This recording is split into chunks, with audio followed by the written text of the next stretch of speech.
Welcome to Deep Thoughts, a podcast designed to take you on an introspective journey into the mindsets and strategies that fuel personal growth. In every episode, we'll explore the intersection of psychology, spirituality, and real-world tactics, guiding you through powerful methods to elevate your health, wealth, relationships, and overall well-being.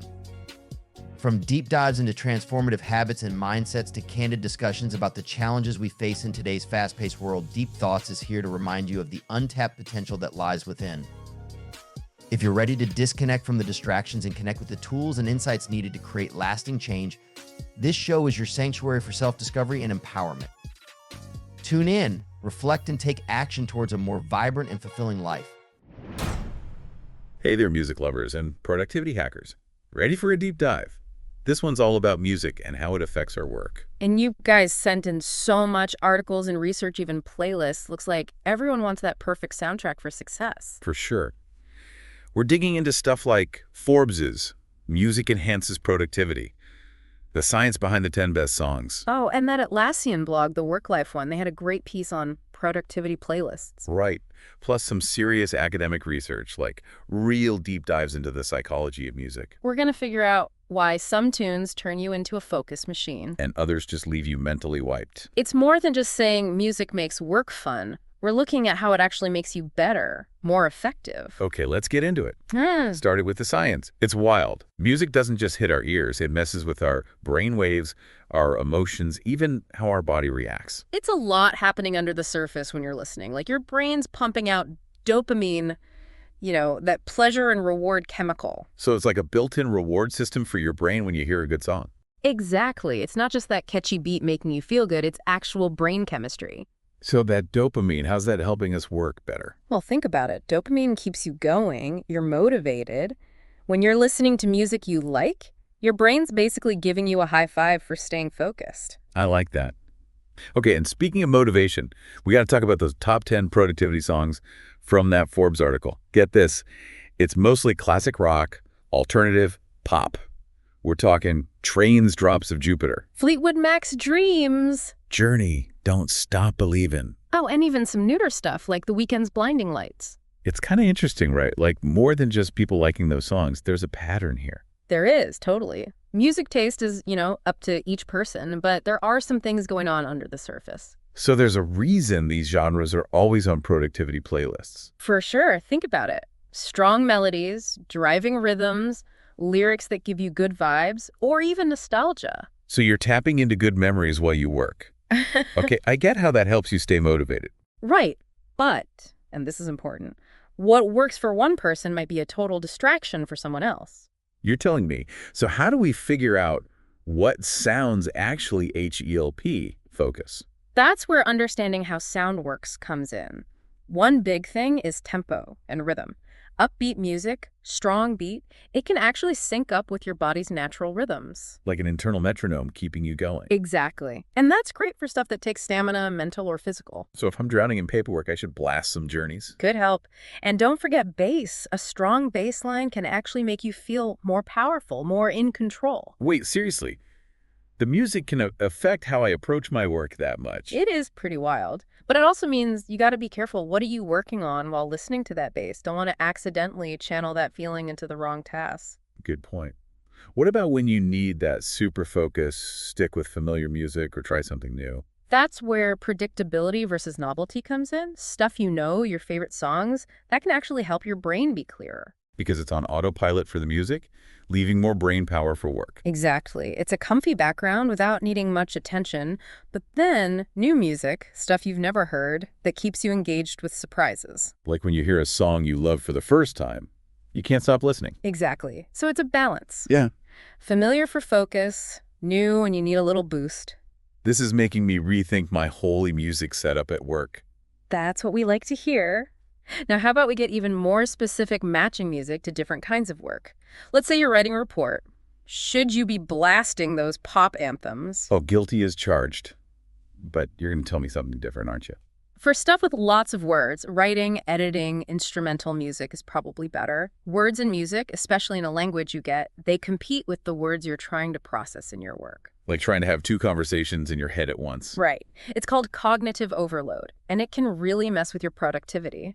If you're doing something less word-heavy, like data entry or design, words and music might not be as bad. Got it. So instrumental for writing and more freedom for other stuff. It's like a soundtrack for your workday. You got it. And for the really boring tasks, filing, sorting, music can be a lifesaver. Use it to forget about the monotony. Your mood and your work will thank you. It's about making those dull tasks a little more enjoyable. Oh man, we can't forget about the social side of music, especially at work. Can you imagine me blasting heavy metal while my coworkers trying to focus?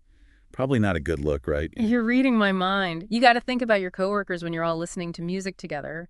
Some genres can be, well, pretty divisive. Yeah, I'm pretty sure death metal isn't everyone's cup of tea. You think?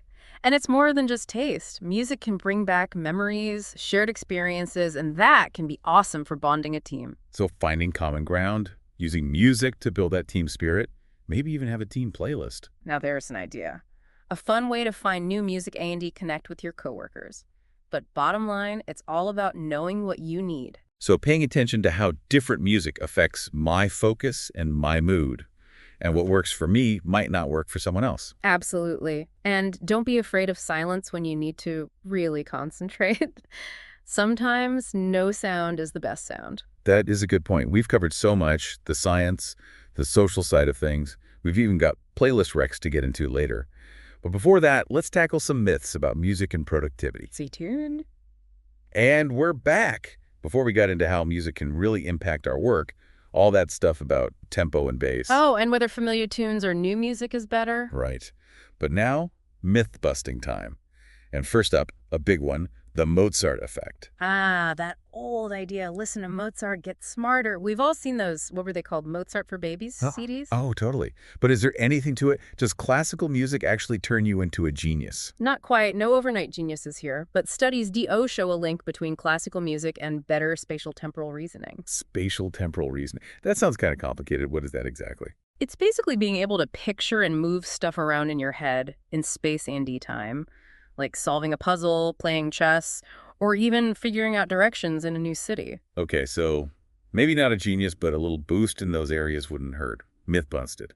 Right. What about the coffee shop effect, though? It's like magic, the sounds of a busy cafe. People love working there. Right. And it might not just be the caffeine. Research says that a moderate amount of background noise can actually help you be more creative. So it's not just me. All those folks with laptops and cafes are onto something. What is it about that chatter and those clinking cups that gets the ideas flowing? It's pretty cool, actually. It seems like a little background noise makes your brain work a bit harder to focus, and that can lead to new ideas. So a bit of noise can be good. And it's not just coffee shops, right? We've got those noise colors to think about, too. Got it. We all know white noise, that staticky sound, good for sleep or focusing. But what about pink noise? What's the deal with that? Pink noise is similar to white noise, but deeper, more balanced. Like steady rain or rustling leaves, more soothing, not as harsh. And does pink noise do anything besides block out distractions? It does. Studies show it can actually make you sleep better. A&D even help you remember things. Wow. So these sounds we usually try to get rid of can be good for us. White noise for focus, pink noise for sleep and memory. What about brown noise, though? Brown noise is even deeper than pink, kind of a rumbling sound, like a waterfall or distant thunder. People use it to relax, and it can be good if you're sensitive to high-pitched sounds. So we've got a whole rainbow of noise to try out. This is giving me so many ideas for my ideal sound setup. We've busted myths, looked at the science, even talked about noise colors. But how do we actually UEase all this? There's so much to consider. Yeah, it can feel overwhelming. But think of it this way.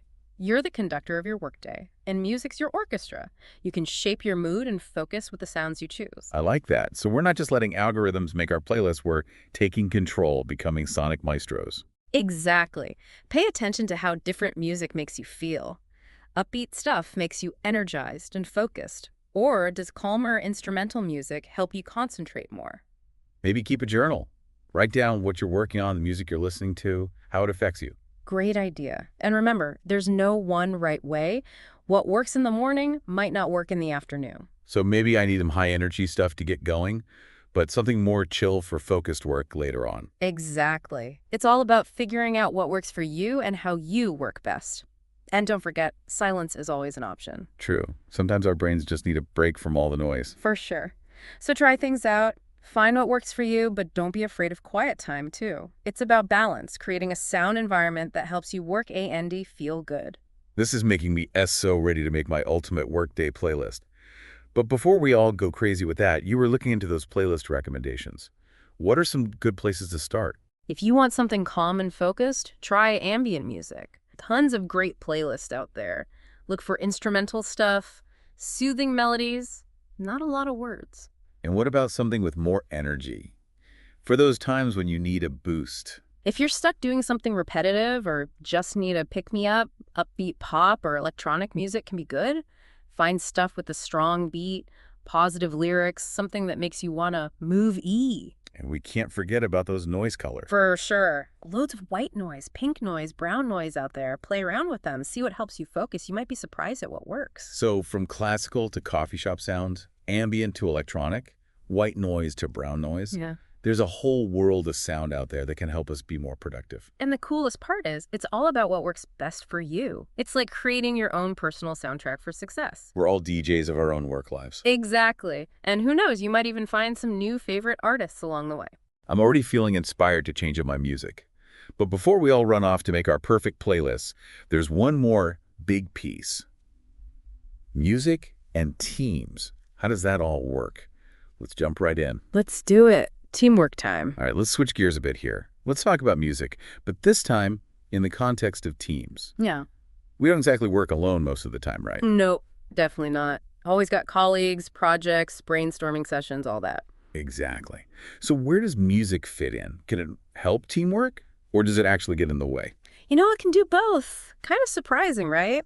Music can be seriously powerful for building up that team spirit, making those bonds stronger. I could see that. Think about it. A song comes on, everyone's singing along, instant good vibes. Oh, yeah, totally. It's like Yeah. everyone's in on it together. And it's more than just liking the same song. Music can bring back memories, share experiences. It creates this feeling of connection, belonging in a team. It's like a soundtrack for your team's journey. I like that. Yeah, exactly. But like most things, there's another side.